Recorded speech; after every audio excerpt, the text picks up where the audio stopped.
Jace Ranen had a reputation across 3 star systems, not for being a soldier, not for being a hero, and certainly not for being charming.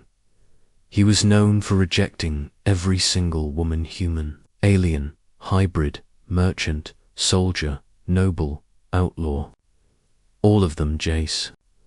That guy doesn't even blink when a woman flirts with him, pilots would say in the bars of station. Halvexi's basically immune, joked. Smugglers, he only loves his ship, teased engineers. What no one knew was the truth. Jace wasn't heartless. He was broken, back on Earth, many years earlier. He had loved someone deeply, fiercely, with all the reckless fire a young man could hold. They had planned a home, children, a future. Then a mining accident took her away. After that, Jace sealed his heart behind metal walls thicker than the hull of a dreadnought. The galaxy moved on, but he didn't. So when rumors spread that he rejected all women, he never corrected anyone. It was easier than explaining the pain. Asterisk, the Cranshan, the 30-second cycle of the lunar drift. Jace's freighter Silver Path suffered a catastrophic engine failure. He was traveling alone, like always, through the quiet outer rings of the Dravanti Nebula. The explosion threw him out of hyperslip and into real space. He crashed on Verith, a cold forest planet known for 2 things: giant, glowing trees, dragon folk, humanoid dragons with scales that shimmered like wet stone, proud horns, wings folded behind their backs, and eyes that gleamed like molten metal. Their warriors were fierce. Their widows were fiercer. Their culture was ancient and private, and humans were not common there. Jace staggered out of the wreckage, shivering in the sleet, clutching the emergency beacon he prayed would work. His breath fogged the air. The trees towered like pillars in a temple. He thought he was alone. He was wrong. A tall dragon woman stepped out of the shadows. Her scales were a deep violet, marbled with silver. Her eyes were amber and tired, as if she carried the weight of entire worlds. A thick cloak of woven drake silk wrapped around her broad shoulders. She looked around 40 in human years, mature, strong, calm. Human, she said, her voice a low rumble. You are injured. I'm fine, Jace muttered, though he was bleeding. She shook her head. You are cold, weak. Your vessel is destroyed. Come, why should I trust you? She glanced at the burning wreck behind him. Because you will be dead in 2 hours if you don't. Hard to argue with that. She guided him through the glowing forest to a stone-built lodge, warm with firelight. I am Rael Avain, she said, widow of the sky god, keeper of this lodge. What is your name, human? Jace, she nodded politely and offered him food-roasted root beast, hot broth, sweet mineral bread. He refused out of habit. She blinked. You refuse. Hospitality. It's nothing. I just don't get close to people. She tilted her head, puzzled. But let it go. Asterisk, a widow's. Lodge days passed. The storm outside grew violent. No rescue beacon replied. Raella tended to his wounds with quiet patience. She fixed his broken ribs with heating stones, treated his cuts with bright blue sap, and kept the fire strong. She never pressed him with questions, never pried, never pushed. Her presence was calm, steady, respectful.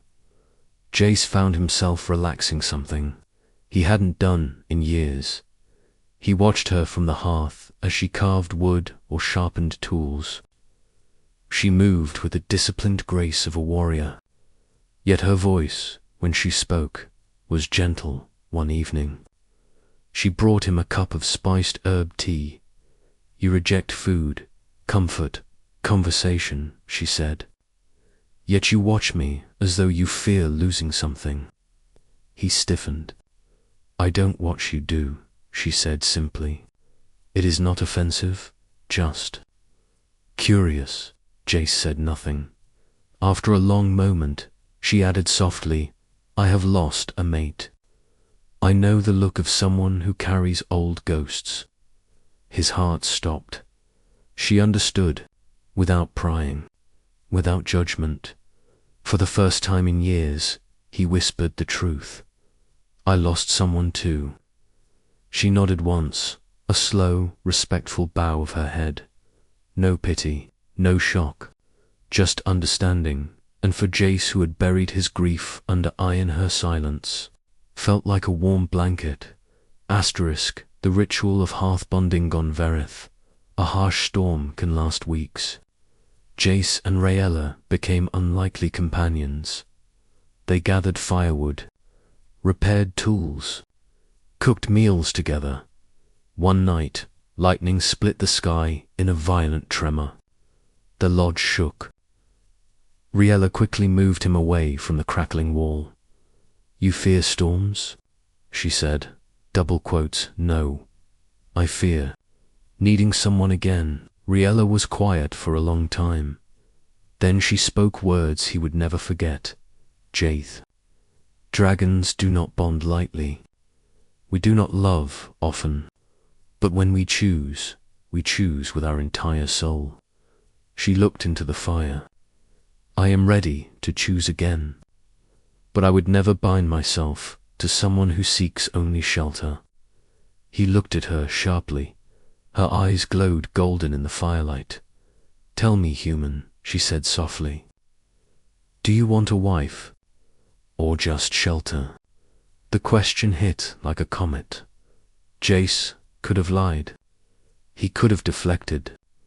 He could have run back into the storm, but instead slowly he reached for her hand. I don't know how to love again, he whispered, but for the first time in years, I want to try. Rayella inhaled sharply, dragon lungs catching fire. You choose me? She asked.